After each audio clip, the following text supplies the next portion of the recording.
Well, hello everyone. It's Tamara Lich here on Saturday, May the 23rd. We are in Saskatoon, Saskatchewan to cover the Saskatchewan Prosperity Project's Summit Event Tour. So I will be speaking here today and speaking with some of the speakers here at the event, as well as some of the attendees to find out what brings them all out.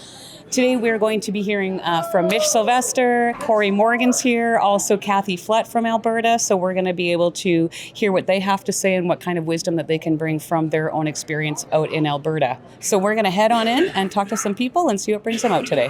What are you hoping to hear from these guys? Like, what are you hoping to hear from the speakers We today? want to know where the organization is, where we can we got to get doing some town halls and get stuff happening out here like they have in Alberta. Saskatchewan and Alberta have been suffering a great deal of political persecution and exploitation from Ottawa. I tell you, I am so happy to meet you. Well, thank you. You're a hero for all of Canada, and anybody that doesn't believe that is just a moron and doesn't know really what's going on in this country. Right. I mean, it just ticks me off that this ruling just got put down.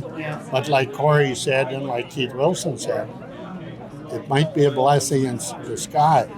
Because if this referendum will be a launching pad, if this one doesn't pass, the other one would have been for naught. Yeah. So this has to pass. Yeah. This has to pass to be able to go through to the next level for a referendum. The last 10 years, the RBC says we lost $10 billion in investment, primarily in natural resources. That's why we have the economic situation, because that would be jobs, good, high-paying jobs, all across the country, specifically in the West, of course, more. But that cost can't be recouped. And over time, perhaps we can if we were independent. Canada's had 2 consecutive quarters of shrinking GDP, the only country in the G20 that can say that. We've lost 112,000 jobs in the first 3 months of this year. And that has left our country with a quarter of its people in food insecurity. Will the Prime Minister tell us whether we are in a recession or a technical recession?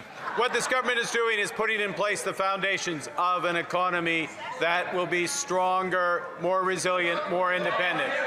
We are seeing, in the face of U.S. tariffs, in the face of global uncertainty, in the face of higher energy prices, we are seeing business investment accelerating. We are seeing wages growing twice the rate in the United States.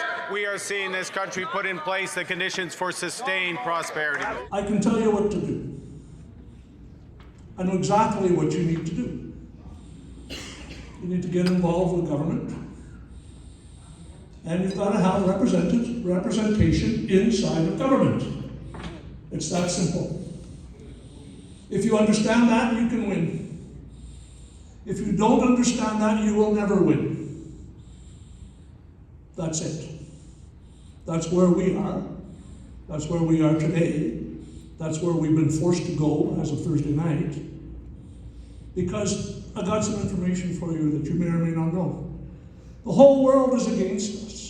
Now, I had a chance to catch up with Brad Williams following this weekend's 3 events in Saskatchewan, one in Saskatoon, the following in Regina, and one in Swift Current that took place on Monday.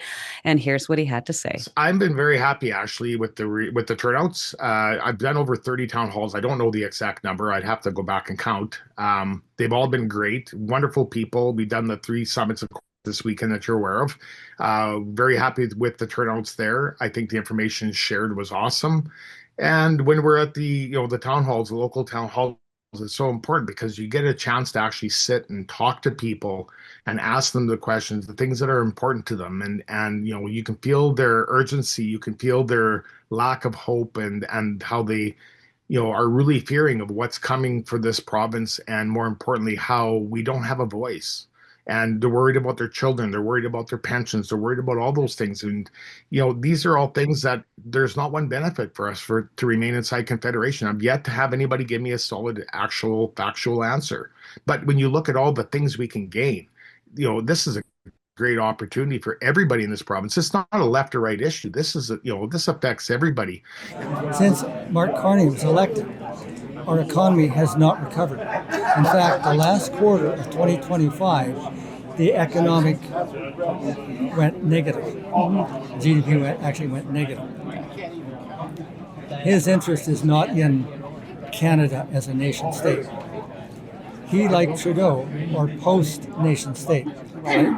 When Trudeau said that Canada without shared culture and values is the first post-nation state, I thought to myself, all right, if that's what he truly believes, then please explain to me exactly what is it he thinks he's the Prime Minister of. It's never dawned on me that we could lose this. The only way we're going to lose this is if we let them beat us.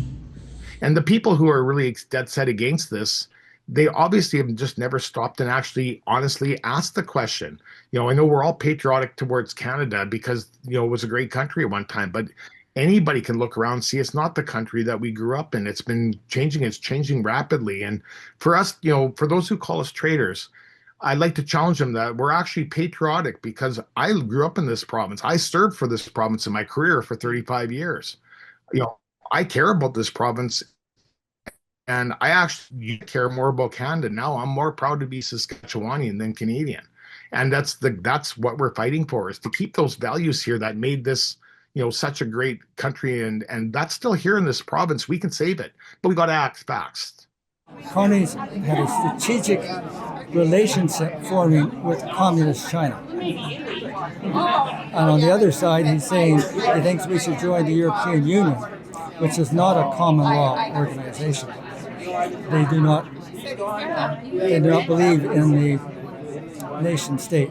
So if Alberta and Saskatchewan become independent, our task is to become a nation state, successful, free, prosperous, peaceful, as an example to the other provinces. We will continue to go out there and reach out to people and keep spreading the message. There's a lot of work that goes around along in the background that people don't realize. A lot of people are impatient. It's like, well, what's taking so long? Well, it's a big province, and there's a lot of people and a lot of educating to do, and that's our role. We're a nonprofit, like an educational nonprofit,